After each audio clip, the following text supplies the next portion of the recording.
students, welcome to online class. Today we will discuss about the poem O Great Poet Daya Pawar. First of all, we discuss introduction to the poet. Daya Pawar or Dadu Maruti Pawar was Dalit Marathi poet, novelist and activist. As a poet, he was known for the contribution to Dalit literature and experienced by untouchables under the Indian caste system. तो इसमें हम देखते हैं कि जो दया जो पवार है, जो दादू मारुति पवार एक जो मराठी जो कवि हैं, पोइट हैं, उपन्यासकार हैं और एक सक्रिय कार्यकर्ता हैं जिसको हम बोल सकते हैं। तो यहाँ पर ये जो पोइट हैं, एक दलित जो साहित्य है, जो लिटरेचर है, वो अपने उनकी देन है। और इन्होंने क्या है कि जो अत्याचारों का जो वर्णन किया है और जो दलित जो अछूत हैं, भारतीय जाति की प्रथा के अंतर्गत इन्होंने कुछ कार्य किए हैं। और इनका जो इम्पोर्टेंट जो ऑटोबायोग्राफिकल जो नोवेल है बलूता, जो 1978 के अंदर लिखा गया था as a story by Dadu Pawar, told more literate Daya Pawar, both being persons of the author. तो ये चीज़ आपको याद रखनी है, शॉर्ट टाइप क्वेश्चन के अंदर पूछ सकते हैं। इसके बाद हम देखते हैं कि जो ये पोएम है ओ ग्रेट पोएट, इस पोएम की जो समरी हम देखें तो जो दया पवार है, questions Valmiki, he should Singh the praises of Ram Rajya because he is the great poet of poets. When Valmiki saw the wounded wing of the bird heron, his heart was filled with pity and broke out in lament. Daya Pawar says that Valmiki himself was born in the slum of untouchables outside of the village. Misery also was born along with Valmiki's birth. तो इसके बाद हम देखते हैं कि ये जो poem है काफ़ी शॉर्ट पोएम है और इसके 3 स्टेंजा हैं। तो जो फर्स्ट जो स्टेंजा है वो हम देखते हैं, काफ़ी सिंपल पोएम है। फर्स्ट स्टेंजा है कि O Valmiki, should you sing the praises of Ram Rajya because you are the great poet of poets, sing the heron's wounded wing, our compassionate heart broke out in lament, you were born outside the village. Poet of poetess मतलब very important poet. Heron का मतलब यहाँ पर एक kind of bird. Compassionate का मतलब होता है काइंड, दयावान। ब्रेक आउट का मतलब होता है स्केप सडनली या स्टार्ट वोलेंटली, अचानक फूट पड़ना। लेमेंट का मतलब होता है विलाप, एक्सप्रेशन ऑफ सैडनेस। संट का मतलब होता है दूर, गणना किए रखना, हेटेड, केप्ट अवे।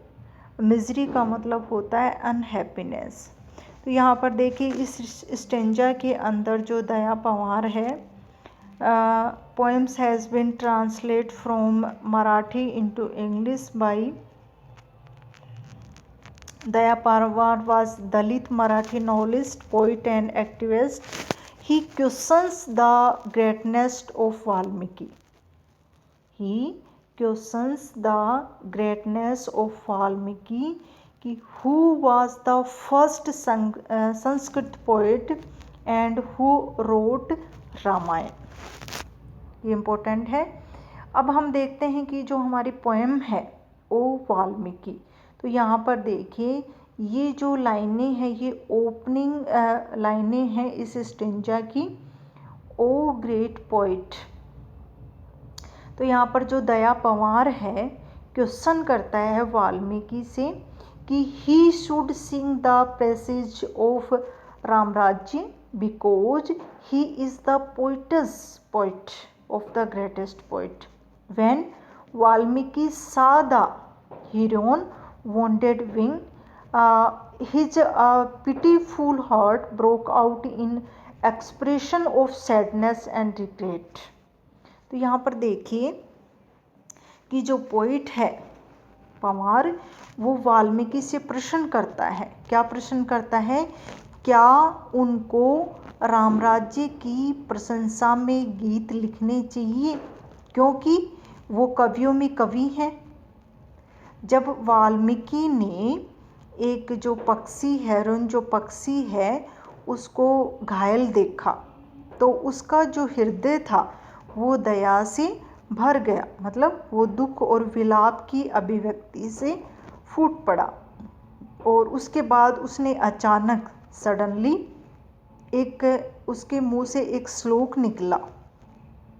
तो यहाँ फिर जो दया पंवार है वो वापस कहते हैं कि जो वाल्मीकि है, Valmiki self Dalit and he मतलब वो एक गंदी बस्ती में गांव में बाहर पैदा हुए थे। और वाल्मीकि के जन्म के साथ ही मतलब ये चीज़ उनके जन्म के साथ ही ये विपत्ति मतलब शुरू हो गई थी कि वाल्मीकि का जो जीवन है वो दलित जीवन के समान विपत्तियों से पूर्ण था। तो यहाँ पर देखिए, O Valmiki should you sing the praises of Ramrajya because you are the great poet of poets, sing the heron's wounded wing, your compassionate heart broke out in lament, you were broke outside the village. कहने का मतलब कि जो पंवार है वो वाल्मीकि से question करता है कि आपको रामराज्य की प्रशंसा में गीत मतलब गाना चाहिए, लिखना चाहिए। क्यों? क्योंकि आप ग्रेट पोइट हो, मतलब कि कवियों में आप कवि हो। और दूसरा ये है कि आपने उस पक्षी को घायल अवस्था में देखा तो उसका जो हृदय था वो मतलब भर गया, मतलब एक तरह से ब्रेक आउट इन लेमेंट, मतलब विलाप के कारण उसका जो हृदय था वो भर गया था। You are born outside of the village, और आपका जो जन्म था वो एक आउटसाइड द विलेज मतलब गांव के बाहर या दलित जो बस्ती के अंदर आपका जो जन्म है वो हुआ था। दूसरा हम जो स्टेंजा देखते हैं, in eastern neighbourhood where misery itself was. तो यहाँ पर जो पोइट है, ईस्टर्न का मतलब दूर रखा, घृणा से। तो यहाँ पर ये कहते हैं कि आप जो स्वयं हैं वो दलित अछूतों की गंदी बस्ती में गांव से बाहर पैदा हुए और नेवर फेस्टेंड विद फ्रूट और flower, the dejected faces furrowed with care, it is true you were never heard their lament as they cried for liberation, one stomach of your own blood caught fire rose in anger। जो second stanza है हमारा, फेस्टेंट का मतलब होता है decoration for festive occasion, मतलब किसी भी ओकेज़न पे आप फेस्टेंट करना मतलब डेकोरेट करना। डिजेक्टेड का मतलब होता है निराशापूर्ण, दुखी। फ्रोड विथ केयर मतलब चिंता की जो लकीरें। लेमेंट का मतलब विलाप करना। लिबरेशन का मतलब होता है मुक्ति, freedom of your own blood आपके स्वयं के परिवार के। रोज इन एंगर क्रोध से प्रतिवाद करना, मतलब प्रोटेस्टेड एंगरली। तो यहाँ पर देखिए जो सेकंड स्टेंजा में वो बताता है हमें कि जो वाल्मीकि हैं वो गांव के बाहर एक गंदी बस्ती में उनका जन्म हुआ था। और वो कहते हैं कि उत्सव या किसी फेस्टिवल के अवसर पर भी आपकी जो बस्ती है, झोपड़ी थी, वो किसी फूलों और फलों से नहीं सजाई गई। वो कहते हैं कि जो गरीब जो दलित लोगों के चेहरे पर जो निराशा का जो प्रतिबिंब था, the dejected faces furrowed with care is true you were never heard, कि जो आपके जो मस्तिष्क पे, मतलब दलितों के जो मस्तिष्क पे जो चिंताएं, जो परेशानी की जो लकीरें थी, तो जो पवार है हमें वाल्मीकि से प्रश्न करते हैं कि क्या उन्होंने लोगों के दुख, निराशा व विलाप की चीखें नहीं सुनी, या अत्याचार या मुक्ति प्राप्त करने के लिए उन्होंने नहीं किया। तो यहाँ पर जो कवि वाल्मीकि हैं वो स्मरण करते हैं कि जो शंभुक, जो एक स्वयं वाल्मीकि के खून का रिश्ता रखता था, एक दलित था, उनके दलितों के ऊपर ढाए गए जो अत्याचार के विरुद्ध प्रतिरोध किया था। क्या वाल्मीकि नहीं जानते कि किस प्रकार से शंभुक का अंत हुआ था? तो स्वयं राम ने उनको वेदों का अध्ययन करने की चेष्टा कराने के लिए उनका सिर कलम कर दिया था। तो यहाँ पर देखिए जो सेकंड स्टेंजा में हमें जो पोइट है ये बताना चाहता है कि उनका जो जन्म था वाल्मीकि का, वो एक गंदी बस्ती में हुआ था और किसी फेस्टिवल पे भी उनके घरों को, उनकी झोपड़ियों को किसी फ्रूट या फ्लावर से नहीं सजाया गया। उसके बाद कहते हैं कि जो दलितों के मस्तिष्क पर, फेसेस पर जो चिंताएं की जो लकीरें थी, क्या वो उनको नहीं दिखती? और उसके बाद वो हमें बताता है कि उनके ही परिवार का एक शंभुक, जिन्होंने इस अत्याचार के विरुद्ध प्रतिरोध किया था, क्या वो इस चीज़ का, मतलब शंभुक का जो अंत हुआ था उसके बारे में मतलब नहीं जानते? तो वो कहते हैं कि caught fire rose in anger, मतलब उनकी जो क्रोध था उसके प्रति वो मतलब प्रतिरोध नहीं करते इस चीज़ का। क्या जो शंभुक ने जो कार्य किया था और उसका अंत हो गया, उस चीज़ को वो नहीं जानते। तो यहाँ पर देखिए जो दलित के चेहरों पर जो एक चिंता थी, मस्तिष्क की जो लकीरें थी। दूसरा जो दया पवार ने एक शंभुक का उदाहरण देते हुए बताते हैं कि वे एक दलित थे और राम के द्वारा उनका सिर धड़ से मतलब अलग कर दिया गया था, क्योंकि उसने वेदों के अध्ययन करने का प्रयास किया था। और थर्ड जो हमारा जो स्टेंजा है, O great poet singing the praises of Ramrajya even there icy cliff of inhumanity towered up of great poet. यहाँ पर आइसी क्लिफ मतलब बर्फ जैसी ठंडी चोटी, और इनह्यूमैनिटी मतलब अमानवीयता, ब्रूटिलिटी क्रूरता जिसको हम बोलते हैं, एक्सपोजिंग का मतलब उजागर करना, डिस्क्लोज करना, आउटरेज का मतलब अत्याचार, और कार्वेड ऑन योर हार्ट्स मतलब हृदयों पर, उनके दिलों पर अंकित हो गया था। तो यहाँ पर देखिए जो थर्ड जो स्टेंजा है उसमें हमें जो पोइट है दया पवार, वो repeats the praise of great poet Valmiki has laid down his own community of ignoring them completely. Valmiki sang the praises of Ramraja, but even the times of Rama, there towered high cliff of inhumanity in just against the।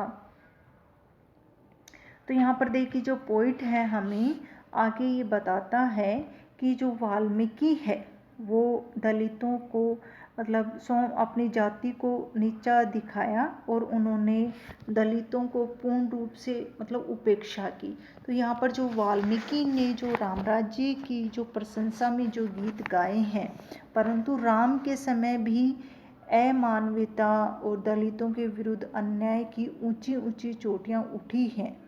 तो यहाँ पर जो पवार है हमें वाल्मीकि की जो एक बहुत ज़्यादा निंदा करते हैं, क्योंकि उन्होंने दलितों के प्रति किए गए महान तिरस्कारपूर्ण कार्य की ओर आंखें फेर ली हैं, मतलब उनका प्रशंसा नहीं की।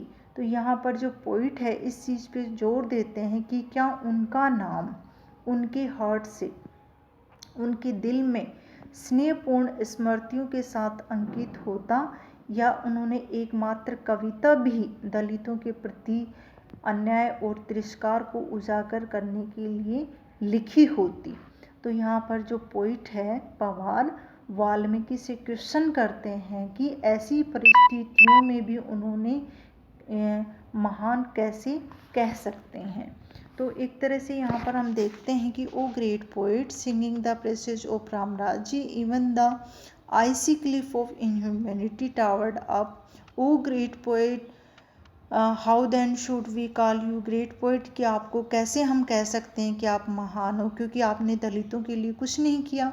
Had you written just single words exposing this injustice this outrage then would your name have been carved in your hearts. तो यहाँ पर एक तरह से हमें ऐसा लगता है कि जो पोइट है वो वाल्मीकि से क्वेश्चन करता है बार बार, और लास्ट में कहते हैं कि आपका नाम महान है लेकिन आपने अपने जो दलितों के लिए कुछ ऐसा कार्य नहीं किया या दलितों के प्रति ऐसा कुछ नहीं लिखा जिससे हम आपको ये कहें कि आप कवियों में महान हैं। तो हम कैसे आपको महान कह सकते हैं इस परिस्थिति में कि आपने दलितों के लिए कुछ भी अच्छा नहीं किया। तो ये जो पोएम है काफ़ी शॉर्ट पोएम है और एक्सप्लेनेशन के लिए पोएम इम्पोर्टेंट है। और दूसरा इस पोएम में जो क्वेश्चन बनते हैं वो 2-3 क्वेश्चन बनते हैं। ये जो पवार का जो बर्थ है और इसमें जो दया पवार का जो कलेक्शन है जो हम उसके इंट्रोडक्शन में हमने देखा कोंडवडा, और उसके बाद इस पोएम का जो थीम है कि वो क्या कहना चाहता है इस पोएम में। तो Valmiki saying the presage of Ramraje, but even those times had of untouchable. Sambuk was of Rama because he dared study scared Veds. Even during Ramrajya the suffer great